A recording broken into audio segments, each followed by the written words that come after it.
पाक भारत हालिया कशीदगी के बाद जहां रिवायती जंग में पाकिस्तान ने भारत को शिकस्त से दोचार किया, वहीं इसके बाद पाकिस्तान के मुख्तलिफ शहरों में दहशतगर्दी के वाकयात में इजाफा और कानून नाफिज करने वाले इदारों की दहशतगर्दों के खिलाफ कार्रवाइयों में भी इजाफा देखने में आ रहा है। और इस खदशे का इजहार वफाकी हुकूमत, वफाकी वुज़रा और सिक्योरिटी हुकाम की जानिब से पहले ही किया गया था कि भारत अपनी प्रॉक्सीज के जरिए मुल्क में दहशतगर्दी के वाकयात कर सकता है। इसके अलावा दहशतगर्दी के वाकयात में जुमे को दहशतगर्दों के बलूचिस्तान के शहर सोराब में बैंक और सरकारी अफसरान के घरों पर हमलों के नतीजे में एडिशनल डिप्टी कमिश्नर रेवेन्यू हिदायत बुलैती जांबाग हो गए थे। तर्जुमान बलूचिस्तान हुकूमत शाहिद रिंद के मुताबिक सोराब बाजार में दहशतगर्दों ने बैंक लूट लिया और मुख्तलिफ सरकारी अफसरान के घर भी जलाए, जबकि जिले इंतजामिया के मुताबिक मुसल्ला अफराद ने पुलिस स्टेशन पर हमला करके उसे नजरे आतिश कर दिया।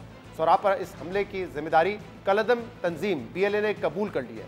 आज कोयटा में ग्रैंड जरगे से खिताब करते हुए वजीर आजम शहबाज शरीफ ने सोराब में दहशतगर्दों के हमले को दिलखराश वाकया करार देते हुए कहा कि तरक्की और खुशहाली और बदअमनी इकट्ठे नहीं चल सकते। एक वाकया सोराब में पेश आया है, दिलखराश वाकया। मुझे आप बताएं कि क्या आग और पानी इकट्ठे चल सकते हैं? तरक्की और खुशहाली और बदअमनी ये इकट्ठे नहीं चल सकते। पूछना चाहता हूं कि क्या वो वजह है जिसकी वजह से अगर कोई कदिया है, कोई अगर मामला है, अगर कोई गिला है, तो वो भाइयों के साथ भाई बनकर बैठकर उसको तय करना चाहिए।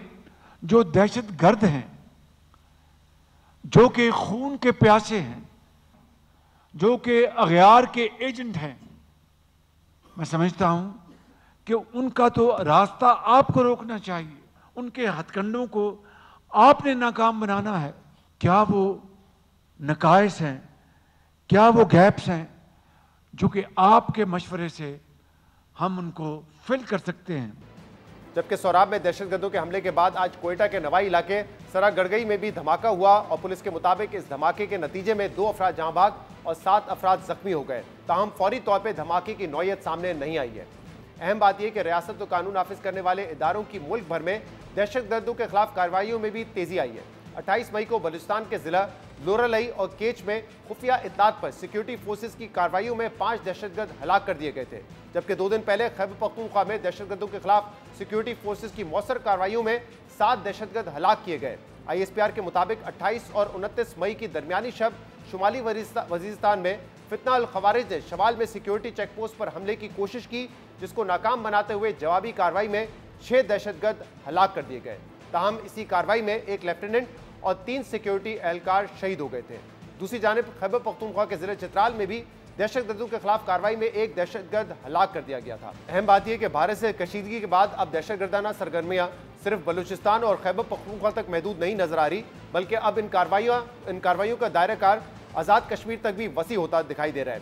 3 दिन पहले रावलाकोट के करीब हुसैनाबाद में पुलिस और कानून नाफिज करने वाले इदारों के मुश्तरका ऑपरेशन में 4 दहशतगर्द मारे गए थे, जबकि दहशतगर्दों से मुकाबले में 2 पुलिस एहलकार शहीद और मुतादिद जख्मी हो गए थे। यानी भारत से कशीदगी के बाद मुल्क में दहशतगर्दाना सरगर्मियों में इजाफा देखा जा रहा है और सिक्योरिटी फोर्सेज भी इसका भरपूर जवाब दे रही हैं।